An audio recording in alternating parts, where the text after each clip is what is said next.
Hello, everybody. Welcome to this new video of Videsh, where we'll be talking about a few questions related to the GRE examination. The first question is whether you should or should not give your GRE exam. The second question is, a lot of students were asking about the list of universities that do not require GRE, have kept GRE optional, or have given a GRE waiver. The third thing is the list of resources that we help our students with. So the list of resources that Videshi students use to prepare for the GRE exam in case they are giving the exam. The fourth thing is some common frequently asked questions that a lot of students have on their mind regarding the GRE. And the fifth and the last thing is, aside the GRE, which other exams are required for graduate school applications for by the universities. So these are the five things that we'll be discussing today in detail, right? So let's get started. The first question is a GRE. What is a GRE?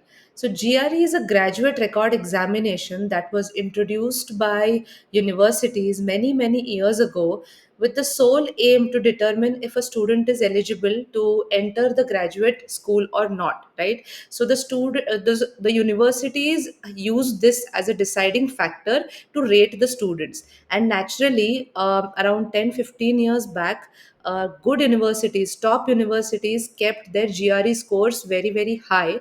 So students with marks lower than that cutoff could not apply to those universities, right? So there was a cutoff, there was a very high cutoff.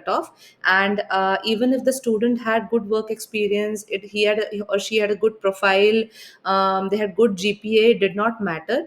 The only thing that was deciding whether or not you could apply to this university was the GRE.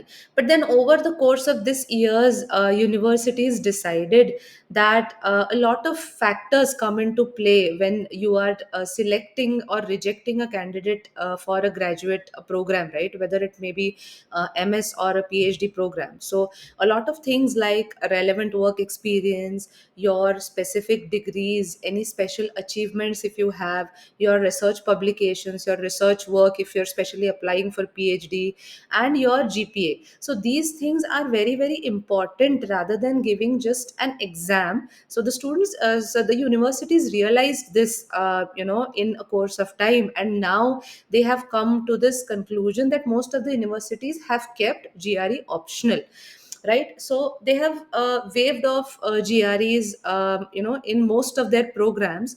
And now the question of should I or should I not give a GRE? So a GRE takes about 2 to 3 months to prepare. So preparation time is quite high for this exam.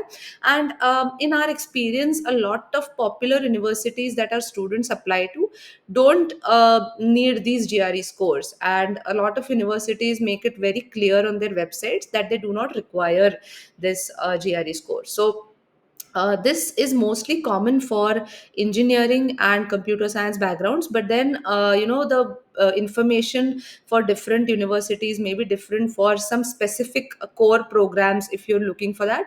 So but in general, in my opinion, instead of preparing for a GRE exam, it would be wise to prepare your profile, to build your profile. And like we say at Videsh that building your research profile is very important. So that is the first step in the application process. So we focus a lot on that, and I would suggest you to start building your profile instead of preparing for the GRE exam. But then again, coming to the second part, now I am going to show you a list of universities that have waived off GRE or have kept GRE optional. So this is the list of universities. So you can see a lot of universities, popular universities like MIT, Purdue, Boston, Duke, Cornell, UCLA, University of Pennsylvania. So these are few of the most commonly applied to universities by the students at Videsh. Okay, so may it be computer science programs, may it be AI, ML related programs. So these universities are the most popularly applied to, and they do not require GRE, for computer science and engineering programs. Okay, so most all of these universities have waived off their GRE requirements. They've very clearly mentioned on their page that they don't require a GRE score, and some of these universities have gone ahead and even specified that even if a GRE score is submitted, it will not be considered. So they've been very clear about it, and a GRE is not required. But then when I say that a GRE is not required, it means that you have to focus on building the rest of your profile. Like I said in the earlier part, you have to build your profile in such a way that it offsets your that it offsets this requirement. Okay, so it's very important that you do that, right? So now this was a list of universities that don't require GRE score. And then this screenshot also shows the snapshot from the Yale University, that it clearly states that the GRE is optional for which profiles, which domains. So universities have very clearly mentioned in their websites everything. So I think at this point, when you are really looking at whether you should or should not give your GRE, and whether you're really confused about it, and you're looking to apply at universities other than the list that I just showed you, then it is very important to do a university shortlisting before you are making that decision. Because if you are not shortlisting your university, and if you're making your decision randomly, then I would say that that's like a big risk. Okay, because in case you shortlist your universities, that okay, these are the universities that I'm applying to, and these universities don't or do require a GRE. Okay, so in my opinion, start university shortlisting now itself. We are in the month of March, so make an Excel sheet, make a list of universities that you want to apply to, and on the right hand side just make a column GRE required or no. So start mentioning yes no depending upon the programs that you want to apply to. Okay, so go on the university website, search for specific programs, and do a very detailed research of the university. So that will help you to decide if, or if not, you should consider taking this GRE exam. Okay, now with this being said, if you decide to give your GRE exam, and some students are very firm on that, and they are applying to schools that require GRE scores, and they are even applying to schools with specific programs that require this score, then I just want to show you a list of material that our students use to prepare for the GRE exam. So instead, there's like book material also. So there are a lot of books, like I mentioned, from ETS, Princeton, etc., that have been famous from decades. And students very diligently prepare from these books. But then again, something that is latest, that is the GregMat website also. So this is, I'm just showing you the snapshot of this website, how it looks like. And we'll be also adding the website in the description of this video later on. And this is like a very cheap subscription, and our students at Videsh have been making use of this subscription a lot. They use this a lot.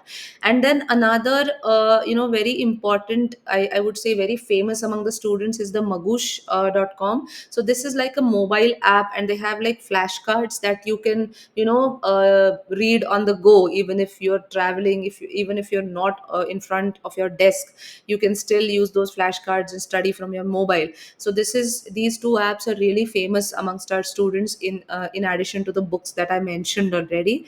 So in case you decide to give the GRE exam, make sure that you are using these apps, because they've made life really easy. They've made these exams really easy. All right, now I want to come to the fourth point of today's video, that is a few questions that the students have in mind. Okay, so the first question is that if I do not give the GRE, will it affect my chance of getting in the university as compared to the other, my fellow competitor who has already given a GRE? But no, that is not the case. Your GRE alone cannot be a deciding factor in whether not you will get admission to the university, right? So keeping GRE aside, I would say focus on building a very strong profile. So even if your fellow friend is applying to this university and he has or she has a GRE score, it's not going to be considered if the website has mentioned that GRE is waived or GRE is optional. If they are not going to look at it, that's not even on the list. Okay, so don't worry if you've not given a GRE and the university does not require it. So uh, remove that from your thoughts, and instead focus on building a very strong profile, and do a very thorough university shortlisting instead. So instead of worrying about that, worry about your universities, worry about the programs that you're going to apply to, and think about the other factors that are going to affect your application more, that are going to cast a good impression on the admissions committee, like your work experience, like the research projects, the research papers that you've published, your GPA. So focus on these things, right? The next question that we get from students is that if I have a very low GPA, will GRE help to offset that low GPA?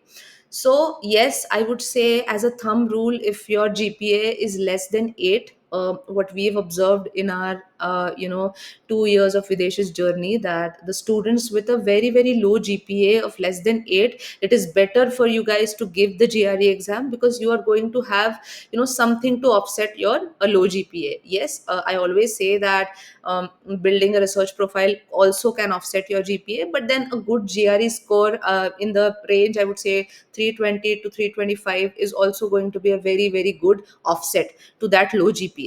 So if your GPA is really low, maybe you should consider giving the GRE exam, right? So these are the two most important questions that are asked by our students frequently when when this topic of the GRE exam comes up. Okay, so now coming to the final topic, that is other than the GRE exam, which are the other exams that the graduate admissions require? So the first exam is the TOEFL exam, and the second exam is the IELTS exam. Okay, so both of these are English proficiency exams, and in case you're not an English native speaker, you are required to take these exams. But yes, even if your education is in English language, most of the universities require you to take a TOEFL or an IELTS exam. And these exams consist of four sections: reading, writing, speaking, and listening. So a TOEFL has total marks of 120, and a score of 105 to 110 is good enough to be considered as a good score, to be considered as a qualifying score. Okay, so these exams are pretty much easy. They're easier than the GRE exam, and 2-3 weeks of preparation time is generally enough to get a very good score on these exams, right? So this is all about the other exams that you need to give if in addition to the GRE exam. So that's about it. With this, we come to the end of this video, and at the end, I would like to I would like to tell you to keep yourself motivated. If you're not giving this GRE exam, or even if you are giving the GRE exam, it is important to build your profile, right? So the profile building is not optional. It's not an option, really. You really have to work hard on it. You have to work very very diligently on it, and it's very important to stay focused, right? We are in March right now, and you have approximately, I would say, 8 months until you reach the application deadline, right, for the fall 26 cohort. So I would say, like, start building your research profile from now itself for the next 3 or 4 months, and then you can later on work on the SOP, LORs, and the other documentation part. Okay, so this is how you should start thinking. Maybe even you should start, thinking about university shortlisting as well from today itself. So make that Excel sheet, and you shortlist those universities and the programs that you're interested in. So yes, in case you decide to give the GRE, I wish you all the best for your exam, for all of your exams. And even if you don't decide to give the GRE, I wish you still all the best for your applications, and I'll see you in the next video. Bye bye.